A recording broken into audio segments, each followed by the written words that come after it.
اعوذ باللہ سمیع العلیم من الشیطان الرجیم بسم اللہ الرحمن الرحیم سبحان اللہ والحمد للہ ولا الہ الا اللہ واللہ اکبر ولا حول ولا قوۃ الا باللہ العلی العظیم۔ صدقہ فطر کا بیان۔ آج جو حدیث ہیں وہ ساری صدقہ فطر کے بارے میں ہیں۔ صدقہ فطر اصل میں جو پورے رمضان کے اندر اگر جو کوتاہیاں ہمارے سے روزوں کے دوران یا ہماری عبادتوں کے دوران ہوئی ہو تو یہ ان کو پاک کرنے کے لیے ہے۔ حضرت صلی اللہ علیہ وسلم نے فرمایا کہ فطر کا صدقہ کھجور کا 1 سا یا جو کا 1 سا فرض ہے، اور یہ ہر غلام اور آزاد اور مرد اور عورت اور چھوٹے اور بڑے کی طرف سے جو مسلمان ہوں ان پر فرض ہے، اور عید کی نماز کے لیے نکلنے سے پہلے اس کی ادا کرنے کا حکم فرمایا ہے۔ اسے اگلی حدیث میں ابن عمر سے روایت ہے کہ حضرت صلی اللہ علیہ وسلم نے فطر کا صدقہ کھجور ہو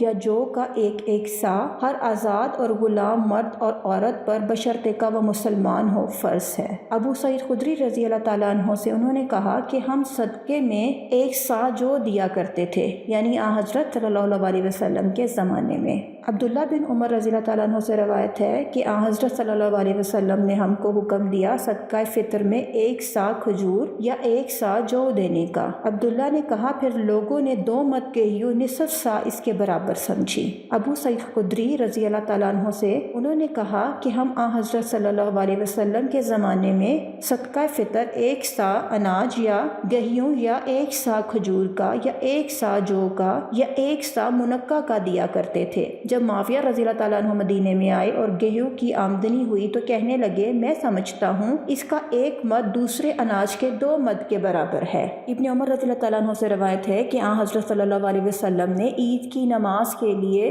لوگوں کے نکلنے سے پہلے صدقہ فطر دینے کا حکم کیا ہے تاکہ جس کی جو بھی ضرورت ہے وہ اس کو اس سے پہلے پورا کر سکے۔ عید کی نماز سے پہلے آپ اس کو ادا کریں یا آپ اس کو 1 یا 2 دن پہلے ادا کر دیں تاکہ جو غریب غربا ہیں وہ جو اپنی حاجات پوری کرنا چاہتے ہیں وہ آسانی سے ان کو پورا بھی کر سکے، اور اگر وہ عید کے لیے بھی کچھ لینا چاہتے ہیں تو وہ اس کو لے سکیں، اور جو صدقے کا مقصد ہے وہ بھی پورا ہو جائے۔ ابن عمر رضی اللہ تعالیٰ عنہ سے انہوں نے کہا کہ حضرت صلی اللہ علیہ وسلم نے فطر کا صدقہ یا یوں فرمایا رمضان کا صدقہ مرد عورت اور آزاد اور غلام ہر ایک پر 1 سا کھجور یا 1 سا جو کا فرض کیا ہے۔ پھر لوگوں نے گیہوں کا آدھا سا اس کے برابر سمجھ لیا، اور عبداللہ بن عمر رضی اللہ تعالیٰ عنہ صدقہ فطر کھجور میں سے دیا کرتے تھے۔ جب مدینے والے کھجور کے محتاج بن گئے، کھجور کم ملنے لگی تو وہ جو دینے لگے، اور عبداللہ بن عمر رضی اللہ تعالیٰ عنہ یہ صدقہ چھوٹے اور بڑے سب کی طرف سے دیتے تھے، یہاں تک کہ میرے بیٹوں کی طرف سے بھی،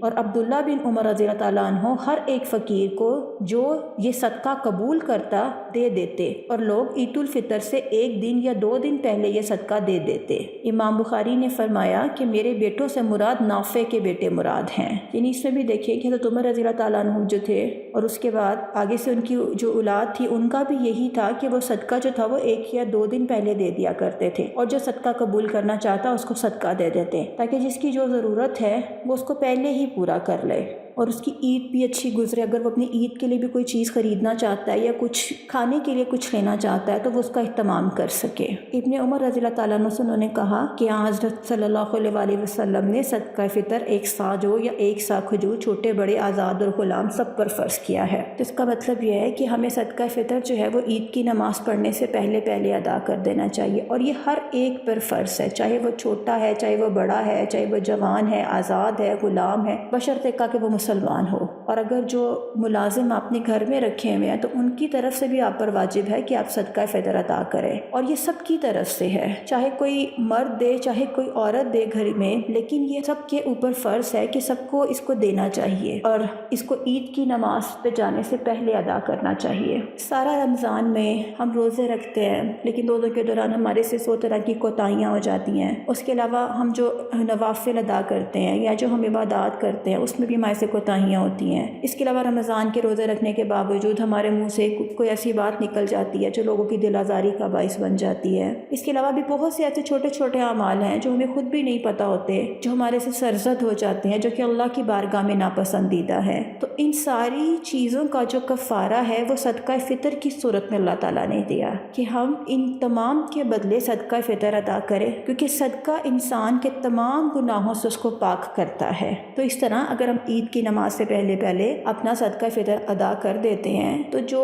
پورا مہینہ ہمارے سے گناہ ہوئے، جو ہمارے سے خطائیں سرزد ہوئی ہیں، جو چیزیں ہم سے بری ایسی ہوئی جو اللہ کو پسند نہیں ہیں، تو ہم یہ صدقہ ادا کرنے کے بعد ان سب سے پاک صاف ہو جاتے ہیں۔ اللہ ہم سب کو صدقہ فطر عطا کرنے کی توفیق عطا کرے اور ہمارے صدقہ فطر کو قبول کرے۔ اللہ حافظ۔